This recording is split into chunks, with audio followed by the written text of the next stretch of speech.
जो संकट आया है और उस संकट में जिस तरह से आप लोगों ने शुरुआत की है, उस शुरुआत का नतीजा अच्छा होने की संभावना बढ़ रही है। कल के पहले तक ये लगता था कि शायद जेसीबी आने वाली है, आज लग रहा है कि जेसीबी नहीं आएगी, अभी वार्ता शुरू होगी। आंदोलन में ये सारी चीजें चलती रहती है। कल आपको फिर हो सकता है कि जेसीबी आए। हमें एक बात हमेशा ध्यान रखनी है कि किसी भी परिस्थिति में अपने लक्ष्य से हिलना नहीं है, झुकना नहीं है। ये विषय सिर्फ 60-70 दुकान या 600 दुकानदारों का नहीं है सर। ये एक बड़ी लड़ाई है जो गोमो से शुरू हुई है। अभी रेलवे सब जगह यही काम करने वाला है। इसकी गूंज पूरे देश में फैलनी चाहिए कि अगर इस देश में जो लोग रहते हैं, अपना रोजगार करते हैं, वो अगर रेलवे की जमीन में है और रेलवे अपनी जमीन का कमर्शलाइजेशन कर रही है, वाणिज्यीकरण कर रही है, तो उसमें हमें हिस्सेदारी दे। हम उसके हिस्सेदार बनने को तैयार हैं। रेलवे को हम पैसा भुगतान करने को तैयार है। रेलवे अपनी बात से हिले नहीं कि हम उसको तो देंगे, बड़े आदमी को तो देंगे और छोटे व्यापारी को देंगे। रेलवे या तो मार्केट बनाए या हमसे कहे हम मार्केट बना दें। कोई एक काम तो करे। रेलवे ये कहे कि हम जगह दे देंगे, आप भी मार्केट बना लीजिए, हम 3 टप्पर डाल के भी वहां रोजगार करें। आप जगह का कीमत बता के ले लीजिए हमसे, क्योंकि किसी भी जगह का एक वैल्यू सरकारी तो होता ही है। आप सरकारी वैल्यू निकाल लीजिए, गोमो की वैल्यू क्या है, हम उसको लेने को तैयार हैं। आप हमें नहीं देना चाहते, राज्य सरकार को दे दीजिए, हम राज्य सरकार से ले लेंगे। ऐसे कई उदाहरण है, जैसे मैंने कल भी बताया था कि धनबाद स्टेशन रोड पे जो 136 दुकानें हैं, वो रेलवे ने राज्य सरकार को बेची और राज्य सरकार ने वहां दुकानदारों को स्थापित किया। इसलिए ऐसा कोई अनहोनी काम नहीं होने वाला अगर गोमो में होगा। या रेलवे ये नहीं कह सकती है कि हमने ऐसा पहले नहीं किया। हमारे बगल में एक उदाहरण है। मेरा यही कहना है मित्रों कि हम लोग अपनी बातों पर अडिग रहेंगे। शिकारी आएगा, दाना डालेगा, लेकिन फंसना नहीं है, ये बात हमें ध्यान रखनी है। कल को ये बोलेंगे कि हम इस मार्केट को छोड़ दे रहे हैं, अब आप बाकी मामला छोड़ दीजिए। हमें छोड़ना कुछ नहीं है। ये एक मौका मिला है गोमो के लोगों को, और गोमो की इस लड़ाई से पूरे क्षेत्र के लोगों को एक दिशा मिली। इस लड़ाई को हम लोग जो रोज यहाँ आ रहे हैं, इसके पीछे का कारण सिर्फ ये नहीं है कि गोमो के साथ ऐसा हुआ। इसके पीछे का और कारण है कि ऐसा और भी होगा तो हमें कहीं न कहीं लाइन खींचनी पड़ेगी। तो लाइन यही होगी कि गोमो के लोगों का उचित विस्थापन से बाकी जगह के रास्ते आपको खुले। और इस विस्थापन को बचाना कैसे है, या इस विस्थापित होने वाले जो लोग हैं उनको कैसे नई जिंदगी की ओर ले जाना है। एक बात कही जाती है कि लोग जीते तो सभी हैं, लेकिन शांति से कैसे जिएंगे उसकी बात। आज हर 2-4 साल 5 साल में 10 साल में रेलवे बुलडोजर चला देता है, और बुलडोजर उस रेलवे जमीन का नहीं चलाता है, दुकान पे नहीं चलाता है, लोगों के अस्सी पे चलाता है, लोगों के जीवन पे चलाता है, रोजी रोटी पे चलाता है, रोजगार पे चलाता है, और उसमें काम करने वाले बाकी लोगों को रोजगार देते हैं। हम लोगों को ये ध्यान रखना है, इस लड़ाई का रुख मोड़ना है। मैं आज सिर्फ इसलिए आया हूँ, मैं धनबाद में कई लोगों से चर्चा करा, तो लोगों ने कहा कि जब हम लोग गोमो जाते हैं तो 7-8 घंटे का समय लग जाता है। मैंने कहा उसका एक शॉर्ट रास्ता खोजते हैं। मैं कैलाश जी से चर्चा किया, भाई ऐसा रास्ता बताइए जहाँ लोग 3-4 घंटे में आना जाना कर सकते। आज मुझे लगता है कि सालों बाद मैं एक बार पहले आपने आया था गोमो स्टेशन के निरीक्षण के लिए, जब मैं KRDCC मेंबर था। ये बात 13 के आसपास की होगी, 13 या 12-13 के आसपास, 13 के आसपास की बात है।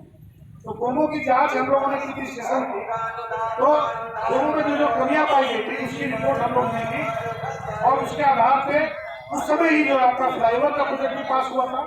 उस समय ही जो है जरिया रेलवे में जो रोड बनने की बात आई थी, उसी समय धनबाद साउथ के स्टेशन की बात आई। तो अब स्टेशन बन के तैयार है, फ्लाईओवर बनने वाला है, और यहाँ की सुविधा में क्या हुआ मुझे बहुत आइडिया नहीं आया। तो मैं आज जिस पैसेंजर ट्रेन से आया था मुझे लगता है कि सुबह की ट्रेन थी, उससे मैं पिछली बार आया था।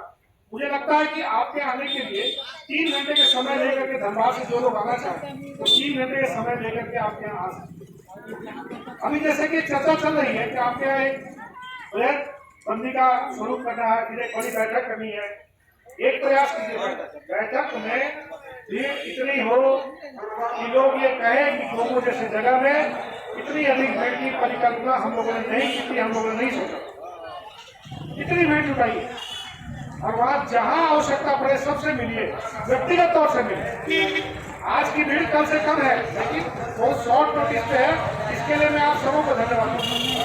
क्योंकि मैं 4 बजे ही फोन किया था कि मैं आ रहा हूँ, 4 या 4:15 बजे की बात है जब मैंने कहा कि मैं आ रहा हूँ। आप लोग इतने लोग जुटे हैं, इसके लिए आप लोग बधाई के पात्र हैं।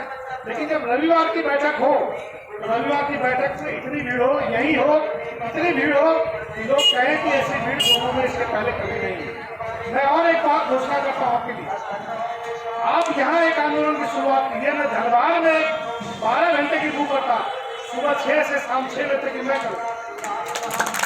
आपके लिए मैं करूँगा, धनबाद के लोगों को वहाँ मैं जुटाऊंगा, आप इसका हिस्सा धनबाद में करिए। ये लड़ाई सिर्फ गोमो बचाने की नहीं है, ये लड़ाई हर उस गरीब की लड़ाई है जो हर 4 साल 5 साल में उदार है। और ये अभी हो रहा है, आप गौर कीजिए। स्टेशन के पास रेलवे ने कहा कि हमको यहाँ पे हरियाली लानी है, तो वहाँ पे उन्होंने जाली लगा करके उसको घेर दिया। उसके बाद वही रेलवे के पदाधिकारी पैसा लेने करके उन लोगों को फिर वही बता दी और अब फिर जो है उनको वहाँ से उजाड़ रहे। फिर वो 2 साल 4 साल 2 साल 3 साल के बाद वो बैठेंगे, फिर उनको 2 साल में उजाड़ देंगे। इसके लिए स्थायी नीति की आवश्यकता है।